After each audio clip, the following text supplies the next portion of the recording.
Grandpa worked the steel mills of northern Illinois, the Phoenix Steel Company, till he retired from his employ.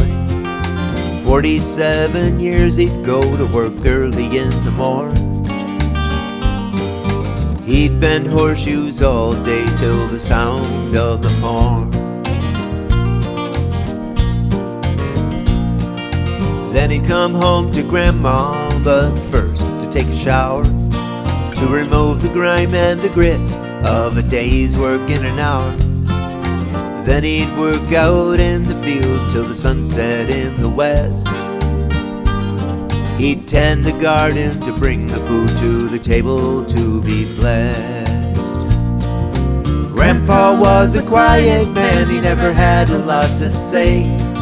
A pipe wrench in his hand, he'd work on the car in the driveway. Sometimes he would curse expletives in a flood, and he only felt the job was done if he spilled a little blood. Grandpa never learned how to read or write in school.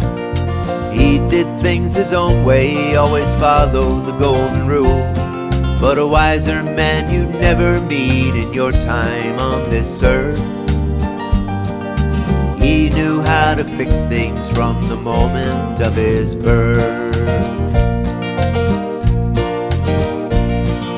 Now I learned how to use a saw and a hammer and a nail. I watched him and my dad build our house to every detail. They spent all their free time to get the house just right, to have a place for the boys and the girls to sleep at night.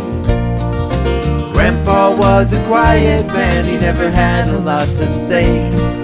A pipe wrench in his hand, he'd work on the car in the driveway. Sometimes he would curse expletives in a flood, and he only felt the job was done if he spilled a little blood.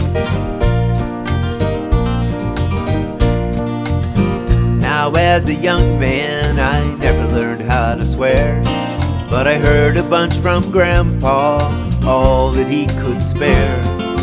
And I use them sometimes, just hoping against hope.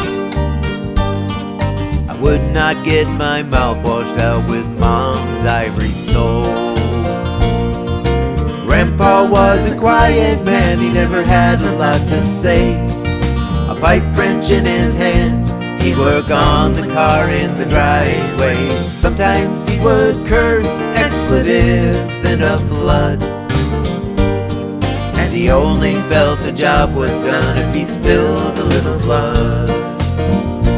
Yeah, he only felt the job was done if he spilled a little blood.